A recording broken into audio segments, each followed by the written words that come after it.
Olá meninos, olá menina, sejam bem-vindos a mais um vídeo aqui no meu canal.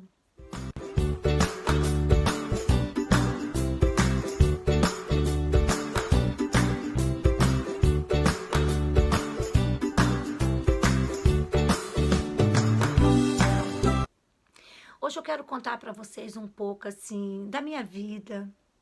Eu já contei aqui de Portugal, o que eu estou fazendo aqui, por que eu estou aqui, vocês já me conhecem, eu sou Erli. E eu quero contar um pouco da minha vida lá no Brasil, antes de eu chegar aqui em Portugal, tá bom? E eu quero dizer para vocês também quais foram os 3 livros que eu li que fez assim uma revolução na minha vida, que mudou a minha vida completamente. Então eu vou contar aqui para vocês aqui nesse vídeo, tá bem? Vamos lá. Quando foi, logo no início, quando eu casei com meu marido, lá em 1900 e bolinha, e aí eu morava em Belo Horizonte, conheci ele. Quer dizer, eu não morava em Belo Horizonte, eu morava lá em São Mateus, no Espírito Santo, foi onde eu cresci, porque eu sou da Bahia e vim para o Espírito Santo ainda pequena, com 7 anos de idade. E aí, quando eu peguei a idade de 20 anos, assim, eu conheci meu marido e a gente casou tal, e foi para Belo Horizonte, que ele morava lá. E chegando lá eu não me adaptei, porque lá a cidade era muito morrado, tinha muitos morros, e como eu fui criada num lugar plano, eu não me adaptei. Moramos lá 2 anos e falei com ele que eu queria ir embora de lá. E foi quando a gente foi para o Espírito Santo, lá na região metropolitana de Vitória, era na Serra, eu morava na Serra. E aí, chegando lá na Serra, a gente começou uma vida ali a 4, né? Porque era eu, ele e mais 2 filhos. Tinha uma menina e um menininho. Logo depois eu engravidei também. Eu sei que aos 25 anos eu já tinha os 3 filhos. Pronto. E aí, quando foi em 2005, a gente naquela vida difícil, vivendo de empréstimos e mais empréstimos, aí surgiu uma oportunidade para mim de comprar um comércio numa área da prefeitura. Eu fui lá, mais que depressa, peguei um empréstimo no banco. Como eu já falei que eu já vivia de empréstimo, então para mim era fácil pegar empréstimo. Eu sempre pegava, eu sempre pagava. Fui no banco, pedi 6 mil reais e o gerente assim me deu. Eu fui lá e comprei esse comércio lá, dessa menina que estava a vender lá na minha cidade, no meu município. Mas o que eu não sabia é que aquela área estava com ordem judicial de despejo e para passar a máquina e acabar com tudo. Foi quando, naquele mesmo ano, 10 meses após, a prefeitura foi lá, nos comunicou que ia passar com a máquina e tudo e acabar com tudo, e a gente não podia fazer nada. E eu era dona daquilo, porque eu tinha acabado de comprar, tinha feito as prestações de 500 reais por mês, e era eu e mais 3 pessoas que havíamos comprado. E aí eu corri atrás da prefeitura para me indenizar, e o prefeito, muito bondoso, né, o prefeito lá naquela época, tentou até me ajudar para indenizar a gente. E com isso não conseguiram. E aí eu comecei a entrar em depressão devido àquele fato que eu estava estudando na época, fazendo curso de... Porque eu não pude estudar quando nova, então eu estudei depois de velha. Meu marido, como eu já falei, estava desempregado, né? Então ele cuidava das crianças e eu estava a estudar. Foi quando eu fiz o curso de administração e gestão empresarial integrado com o 2º grau. E aí, nesse meio tempo, quando eu me vi assim, sem dinheiro para nada, fiquei desesperada, que era o único ganha-pão que a gente tinha, era aquele comércio, aquela lanchonete. E aí foi quando o prefeito me conseguiu um estágio na prefeitura, e eu fui trabalhar no Bolsa Família, para mim não perder a escola, porque eu precisava do dinheiro até mesmo para pagar o vale transporte na época, né? E comprar os livros, as apostilas, essas coisas assim. E fui fazer um estágio na prefeitura. Passado-se 10 meses que eu estava lá na prefeitura, no setor do Bolsa Família, eu cheguei lá um belo dia e a minha chefe virou para mim e falou assim: você está expulsa daqui, mete o pé. Aí eu falei assim: mas como assim expulsa? Eu estou aqui trabalhando, tem 10 meses, meu contrato é de 1 ano, e como é que eu estou expulsa? Ela falou assim: olha, hoje pela manhã apareceu um monte de mães aqui querendo cesta básica, e eu não sei da onde que a gente vai tirar a cesta básica para dessas mães. E uma dessas mães, falou que você estava distribuindo cesta básica. Eu falei: não, mas eu não distribuí nada, não. Eu tentei ali enrolar, pegar uma mentirinha. Falou: não, você não tem jeito, já falou que foi você mesmo, e viu sua fotinha aqui e falou que é você mesmo que distribuiu a cesta. E o nosso papel aqui não é distribuir cesta, o nosso papel aqui é fazer o cadastro, mandar para o governo federal, para que assim o governo federal manda o dinheiro para essas mães. E nós não distribuímos cesta, é só fazer o cadastro mesmo, a gente não tem nada a ver com isso. E aí me mandou embora de lá e falou, eu já liguei para o prefeito e você vai lá conversar com ele. Aí eu fui lá, porque foi o prefeito que tinha arrumado lá para mim, né? Aí eu peguei e fui lá para o prefeito, chegando lá o prefeito falou assim, olha, infelizmente não teve como a gente indenizar você, tal, e como você está fazendo o estágio, e agora aconteceu esse negócio aí dessas mães querendo essa cesta que você estava distribuindo, né, escondido. E eu, assim, eu estava distribuindo a cesta, porque quando eu era criança eu passei muita fome. Eu vim de uma família, assim, muito pobre. Minha mãe tem 8 filhos e eu sou a 5ª filha da minha mãe. Depois de mim ter mais 3 crianças, tinha mais 3 irmãos pequenos. E minha mãe distribuía a gente pelas casas para morar uma aqui, outra ali, outra acolá. Em troca, assim, enquanto a gente estava lá nas casas pequenas, a gente fazia alguma coisa para ajudar os donos da casa e os donos da casa nos alimentavam. E na medida que a gente ia pegando uma idade maiorzinha, eu não queria ficar lá, eu fui uma delas, meus irmãos também, todos meteram o pé para casa, voltaram para casa da minha mãe, para ir com uns 10, 12, 13 anos.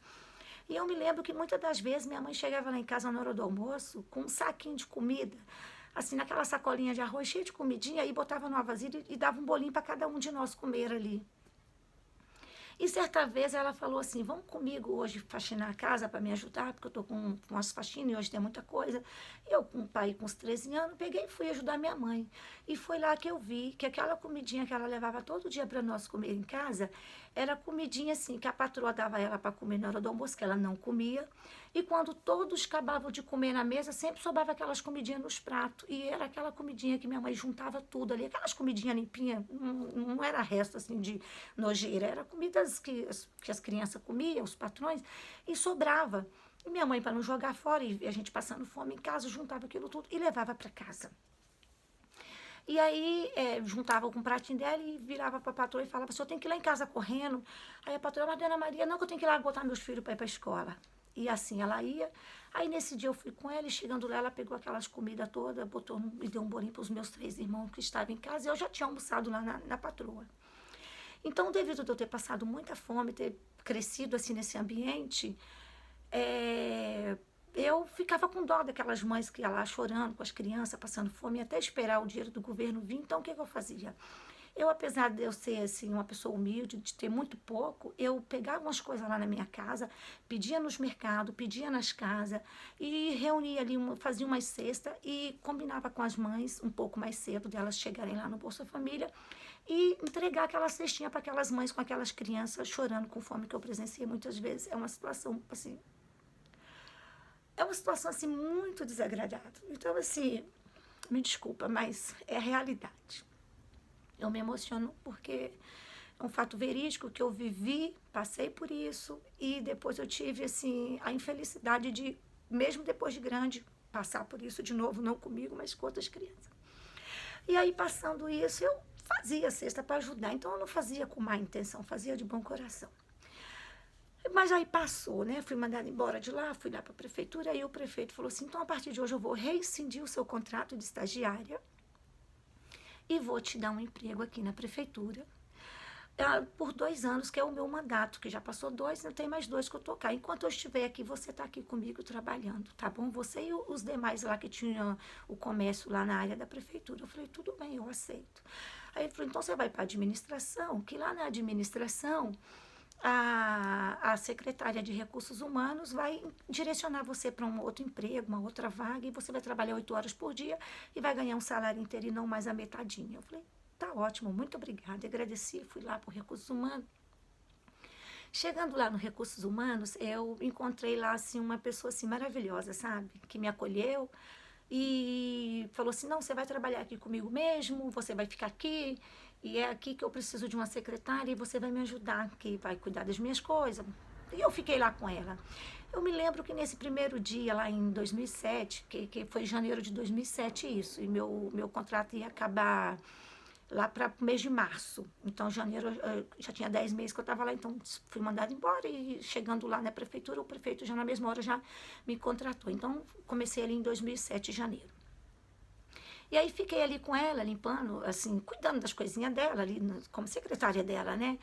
Da salinha, arrumando as gavetas, lendo os processos, passando para ela, assim, essas coisas assim, de órgão público mesmo. E foi numa dessas gavetinhas dela limpando que eu vi um livro lá, assim, como, na verdade, assim, foi um livrinho assim, não era os 3 livros que eu tenho aqui anotado para passar para vocês, porque eu nem lembro a capa do livro, eu sei que era um livro assim muito bom. E eu pedi ela para tirar a cópia, ela deixou, eu fiz a cópia do livro, eu li esse livro e ali eu aprendi como multiplicar o dinheiro, como sair dos empréstimos, como conquistar as coisas. E foi nesse livro assim que virou a chave assim na minha cabeça, sabe? Primeiramente Deus, tá, gente? Eu falo assim do livro, mas é Deus quem faz tudo. Toda a sabedoria vem de Deus para nós. Mas tem as ferramentas, né? Então, assim, aquele livro ali para mim foi uma coisa assim, de fundamental importância. E foi naquele livro ali que eu li e que eu vi que eu podia sair das dívidas, que eu podia parar com aquele negócio de dívida, que eu também não tinha nada, morava numa casinha assim de eternite, uma casinha muito simples. E na medida que meu marido ia trabalhando, a gente chegou a fazer a cozinha de laje, o banheiro e as varandas, e faltava fazer os quartos e a sala. E quando ali eu li aquele livro, eu falei, não, nós vamos parar por aqui, vai fazer uma nova casa. E nessa época também meu filho fazia um tratamento para asma. E o médico, né, vivia falando para mim, mãe, você tem que fazer uma casa para o seu filho toda arejada, que tenha janela para os 4 lados, que não seja agarrado em muro, não seja agarrado em nada. E foi falando aquelas coisas comigo, eu tinha que fazer essa casa. E a outra casa que eu tinha, por ser na praia, como eu já contei em outros vídeos, que eu sou praieira, sempre morei na praia, então ela era agarrada nos muros e só tinha janela para frente. E aí eu conversei com meu marido falou assim, mas você tá ganhando pouco, não dá? Eu falei, mas juntando meu salário com o seu, vai dar, deixa que eu tomo as rédeas. Ele falou, tudo bem. Aí chamou o pedreiro lá em casa, o pedreiro foi, conversou comigo e eu falei com ele, eu falei, quanto que você cobra para você fazer uma casa assim, assim, assim, para mim? Fiz o projetinho, dei para ele, que eu amo construção. Falou, construção é comigo mesmo, construção, amo, é minha paixão, minha segunda paixão, sabe? E minha família toda é construtora, então eu, né, filha de peixe, peixinho é. E aí eu falei com ele falou, não, tudo bem, eu para deixar aí no ponto de laje eu cobro tanto. Aí eu chamei meu marido, compramos material, eu sei que um mês a casa já estava pronta para receber a laje, a nova casa, né? E aí paguei ele, aí eu depois, a segunda etapa, eu falei, mas e agora, e quanto que você cobra para poder fazer bater a laje, rebocar dentro e fora? Ele falou assim, eu cobro tanto. Eu falei assim, pode fazer. Eu juntei com meu marido de novo, o dinheirinho meu, o dinheirinho dele, corremos lá, compramos todo o material, e assim ele fez, aí ele terminava, a gente pagava, era assim que fazia, porque eu falei, eu não tenho dinheiro para pagar toda semana para você, eu só posso pagar mês a mês, quando você acabou uma coisa, eu pago. Ele falou, tá ótimo, tá beleza. E assim foi. Eu sei que com 6 meses a minha casa estava pronta, linda e maravilhosa, com 3 quartos, sala, cozinha, tudo do bom e do melhor, janelas de alumínio, porta, tudo aquele alumínio que a gente manda fazer na linha 26. Coisa mais linda a casinha, aí como era de laje, para não ficar pingando, que no Brasil tem muito assim, as casas de laje costumam pingar muito. Então a gente mandou fazer o telhado muito bonitinho. A casa ficou linda, pintada e amassada. Pronto. E aí aquela casa lá que eu falei com vocês, que a parte que eu morava no barraquinho de Ternite, de Lajota, eu quebrei aquela parte lá e coincidiu de dar no meio do lote certinho, porque o nosso terreno era um terreno de 400 metros quadrados.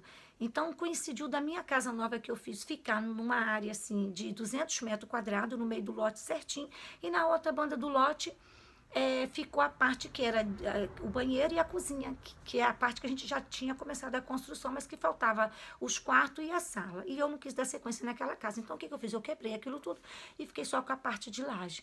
E aí eu fiquei com dó de quebrar aquela parte de laje, porque a gente tinha gastado muito, tinha feito uma bela cozinha, um belo banheiro. E aí foi quando eu falei com o meu marido, eu vou transformar isso aqui nos aluguéis. Ele falou assim, tudo bem, faz o que você quiser. E aí eu peguei, chamei o pedreiro lá em casa, já estava com as lajes tudo batidas, que tinha as varandas, eram umas varandas muito grandes. Logo eu criei um projeto, peguei aquelas varandas, transformei em 2 quartos e sala, e já tinha a cozinha e o banheiro. E aí chamei o pedreiro lá de novo e conversei com ele, ele falou assim, é tanto? Eu falei, pode fazer. E aí fiz. Eu sei que naquele mesmo ano, em 2007, eu já estava morando na minha casa e já tinha mais uma casinha de aluguel recebendo R$ 400. Aí eu falei, glória a Deus por isso, porque eu sei que em 2009 eu já estou desempregada. Em 2010 eu já não tenho mais emprego, porque o prefeito já falou que quando ele sair eu estou desempregada. E aí eu sei que o que acontece. Mas eu ganhava pouquinho também, viu, gente? Eu não ganhava muito, não.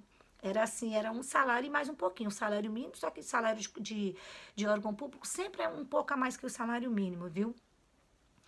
E aí eu sei que, como a gente vivia assim numa vida muito difícil, logo no início do casamento, então meu marido tinha feito na frente uns pontos de comércio para ele vender, fazer uma lanchonete lá na nossa casa, que a gente sempre morou perto da avenida, né? Então era a segunda casa da avenida. Meu marido tinha feito essa lojinha, mas nós nunca pôde terminar, então tava só batida a laje. Era uma loja assim de. Eu tinha uma lojinha que ele tinha feito para mim de 1,99, que era de 3 metros de largura por 10 de comprimento. E a lojinha dele, que era a lanchonete que ele ia montar, era assim, era 10 metros, era 7 metros de frente por 10 de comprimento. Então, juntando tudo, deu para ir. Era 70 metros, eu creio. E aí logo eu chamei ele e falei assim, essas lajes tá aí, essa loja já tem 5 anos que tá aí, a gente nunca pôde terminar. O que você acha da gente transformar isso em casa e alugar? Ele falou assim, não, querida, o que você fizer tá feito. Porque meu marido, gente, ele é um homem assim muito bom, sabe? Tudo que eu falo com ele assina embaixo, e se ele falar também eu assino embaixo, a gente é assim. A gente é aquele casal assim, casal maravilha, tudo tá bom. E aí, o que eu fiz? Eu logo chamei o pedreiro lá, o pedreiro foi, eu falei assim, olha, eu quero quebrar essas marquises aqui, eu quero que você pegue essa frente aqui, que é aqui as portas da loja, fecha aqui, vão fazer uma grade, vão recuar uma parede aqui para dentro, para ser a parede da casa, botar as janelas. E aí ele pegou e fez tudo e cobrou lá um valor e eu sei que fiz. Gente, eu sei que quando foi assim, em 2009, pronto, eu fiz tudo que tinha que fazer. E aí só ficou faltando botar o piso lá nessa casa da frente, sabe? E aí eu fiquei sem um dinheiro e eu não tinha mais como, porque meu recurso, assim, eu já tinha comprometido tudo. E além de eu comprometer tudo também, gente, o que eu fiz também? Eu também vendia Natura, eu vendia Avon, eu fazia tapete, eu ficava até as 2 da manhã, aqueles 2 anos, foram uns 2 anos para mim, assim, que eu sofri muito, sabe? Eu não podia chupar uma bala, porque tudo estava voltado, assim, para a construção da casa, porque eu tinha na mente que em 2010 aquilo tudo ia acabar e eu até desempregada, eu tinha que continuar recebendo aquele mesmo salário que eu recebia lá, que era de 900 para R$ 1.000. Então eu fui pegando tudo que eu podia fazer e na prefeitura eu estava com muitas amigas, muitos conhecidos. Então eu fazia os tapetes, falava, compre, e elas, eu não tenho dinheiro tal. Eu falei, não tem problema, me paga R$ 5 por mês, tá ótimo. Ah, mas não pode? Eu falei, pode, porque se 10 pessoas me pagar 5, logo é R$ 50. E a Natura também era assim, a Natura me pagava assim 30%. E elas falavam assim, mas Erli, eu tô sem dinheiro para comprar esse perfume. Eu falei, mas eu te dou os 20% que a Natura me paga, os 30%, eu te dou 20%, eu fico com 10%. E aí eu ia negociando ali, então assim, de cada R$ 100 que eu vendia um perfume, R$ 10 era meu. E R$ 20 era para eles, que era o desconto que eu dava, né? E aí eu sei que eu fui assim naquela coisa, e fui vendendo, e fui somando, e fui comprando as coisinhas. Por fim, comprei tudo, fiz a casa, só faltou o piso. Eu falei, e agora? Eu preciso do piso. Aí foi quando a minha chefe, muito boa, sabe? Que assim, eu agradeço a Deus e a ela. Foi quando ela sempre falava para mim assim, porque como eu tinha as crianças, meu filho vivia muito em hospital, então ela sempre virava para mim e falava assim, Erli, se você precisar de alguma coisa, você pode contar comigo. Eu falei, tudo bem. Mas eu nunca assim pedi, entende? Porque ela já me estendeu a mão, então eu não achava justo eu pegar a mão dela, mas eu sabia que estava ali estendida para no momento que eu precisasse, eu poderia contar com ela. E ela sempre, naqueles 2 anos a gente trabalhando, ela sempre falava, Irli, o que você precisar pode contar comigo. Aí quando foi nesse dia, eu falei, olha, eu estou precisando sim da sua ajuda. Ela falou assim, o que você precisa? Eu falei, olha, eu já fiz a casinha lá na frente, como você sabe, eu estou construindo, passei esses 2 anos construindo, o ano já está acabando, e eu gostaria muito de botar o piso lá em casa, e eu não tenho mais recurso nenhum, eu não tenho de onde tirar, e eu tenho que pagar o pedreiro para botar o piso. O pedreiro me cobrou R$ 2.000 para botar o piso na casa toda, pintar, e instalar os vasos, as pias, essas coisas assim. Ela falou assim, tudo bem. E o que você precisa? Eu falei, você pode me emprestar os 2.000 e eu te pago 10 vezes de 200, 10 não, 12 vezes de 200, que aí eu te pago, eu te dou 400 de juro. Ela falou, não, não vai me dar juro não. Você faz um cheque para mim de 2.000 para daqui 1 ano, pra você me pagar, e eu vou te dar os 2.000. Aí me deu, foi que eu chamei o pedreiro, botou os pisos, botou tudo. Eu sei que naquele mesmo ano, gente, em 2009, eu já aluguei essa casinha por R$ 600. E dali eu fui pagando as dívidas que eu tinha feito, porque aí eu fiz dívida, assim, por um bom fundamento, entende? Porque, assim, tem momentos que a gente precisa fazer dívida, quando você está construindo uma casa ou quando você compra um carro. Depende muito assim da situação. Hoje eu sou contra fazer dívida, mas igual eu tô aqui em Portugal, qual é meu sonho hoje? Comprar minha casa. E se eu tiver que assumir um compromisso de uma dívida, eu vou assumir, porque eu vou estar na minha casa, não vou estar pagando aluguel. É minha, eu posso quebrar uma parede, eu posso mudar, e pagando aluguel não dá, infelizmente. Então, assim, tem momentos, tem situações e situações. E aí eu fiz, gente, mas e aí eu já estava recebendo. E naquele mesmo ano, 31 de dezembro, fomos todos exonerados, saímos, e como eu já sabia, em 2010 eu já estava desempregada, mas aí eu fiquei na minha casa, no conforto da minha casa, cuidando dos meus filhos, e ali eu já tinha aquele salário que eu recebia na prefeitura, que era R$ 1.000. Eu agradeço muito a Deus por isso. E os livros, gente, que eu li, que mudou muito, foi esse livro que eu vi lá na gaveta dela, que eu não lembro o nome. Não era bem um livro, era uma coisa pequena, assim, tipo um manualzinho. Foi aquilo que eu li, ela deixou fazer as cópias. A caminho da escola, eu fui lendo aquele livro. E como eu estudava administração, a gente tinha que, dentro do nosso curso, tínhamos que montar uma empresa. E eu lembro que na época a empresa que nós montamos era de fabricar camisa. Então a gente tinha que fazer custo-benefício, margem de lucro. Então eu apliquei essas técnicas para comprar os materiais de construção e aí tudo deu certo. E eu vou te falar os livros que eu li, os 3 livros. Com esse 4, mas eu não lembro o nome porque não era uma coisa pequena, mas eu vou falar o livro O Segredo. O livro Segredo, para você aí, ó, que quer ter as coisas, lê esse livro, é muito bom. Porque quando você determina que você tem aquilo acontece na sua vida. É isso que o livro ensina. Você fala e vive como se você já tivesse aquilo. Tipo assim, eu desejo ter um carro, aí você já se sente dentro do carro. Muitas das vezes, eu vou contar no outro vídeo, eu não vou contar agora, porque vai ficar muito grande, eu vou finalizar o vídeo. Mas eu vou contar no outro vídeo uma situação, depois que eu saí dessa cidade, fui para outra cidade, que eu dobrei meu patrimônio. Aí eu fiz esse patrimônio nessa cidade e depois eu dobrei. Mas é outra situação, é outro vídeo. Mas o segredo é a peça fundamental para quando você vê uma coisa e fala assim, aquilo ali é meu. Aquilo é meu. Ah, mas esse eu como? Você já comprou? Não, não comprei ainda, mas é meu. Só falta eu levar o dinheiro e pegar, mas já é meu. Então você determina. O Segredo. Lê O Segredo. Você vai amar esse livro. É maravilhoso. O segundo livro que eu li é Pai Rico e Pai Pobre. Muito bom esse livro. Olha, maravilhoso.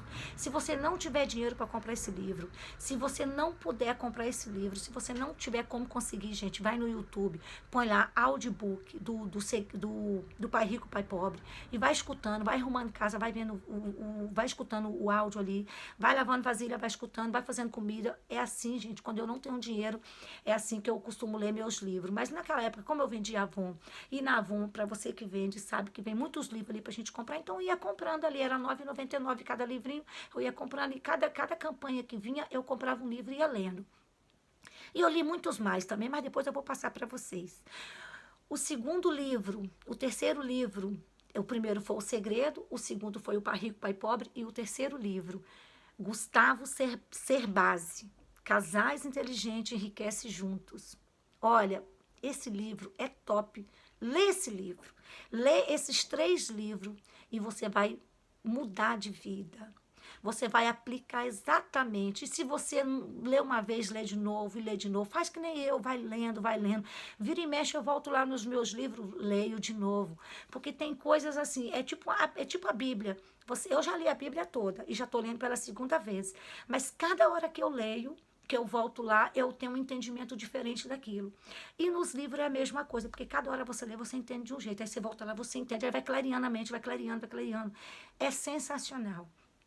Então, assim, esses 3 livros que eu li foi o que mudou a minha vida. Foi o que eu já li com 34 anos, em 2009. Eu já tinha ali a casinha que eu morava, já tinha transformado a outra lá, que era a cozinha, o banheiro, que eu fiquei com dó de quebrar. Transformei no aluguel, era R$ 400 que eu recebia. E aí aqueles pontos de comércio que estava lá parado há 5 anos, sem terminar, só batida a laje mesmo, na lajota, não tinha reboco, não tinha piso, não tinha nada. Eu transformei em casa e já aluguei por R$ 600, com mais 400, R$ 1.000, e era o mesmo salário que eu ganhava na prefeitura. Então, gente, olha, lê os livros. Se você tem uma história parecida com a minha, gente, conta aqui. Eu tenho mais livro também, se vocês quiserem saber, Escreve aí no comentário, pergunta, eu teria o maior prazer em responder.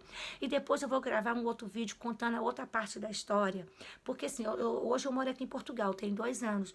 Mas antes de eu chegar cá, o que eu passei lá? Então, assim, eu gostaria que vocês soubessem uma forma até de vocês saber com quem vocês estão lidando, quem sou eu, o que eu passei, como que eu cheguei aqui.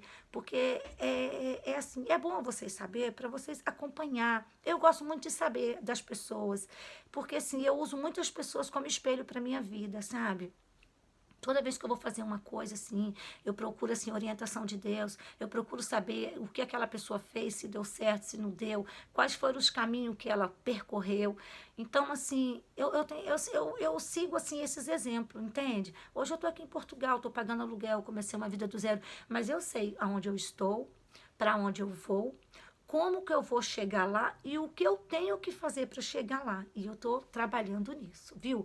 Olha, se você gostou desse vídeo, deixa o seu joinha, se inscreve no canal, curte e compartilha, tá bem, gente? Olha, façam perguntas, eu terei o maior prazer em responder, viu? Fica com Deus, beijo no coração, tudo de bom. Tchau.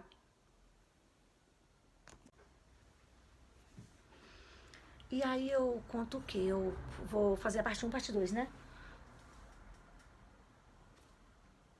Sim. Eu vou contando aqui, qualquer coisa eu paro, recomeço, vou recomeçando, depois nós apagamos o que tem que apagar e começa o que tem que começar, tá bom? Então tá bom. Já tirou do modo avião? Uhum. Já está gravado?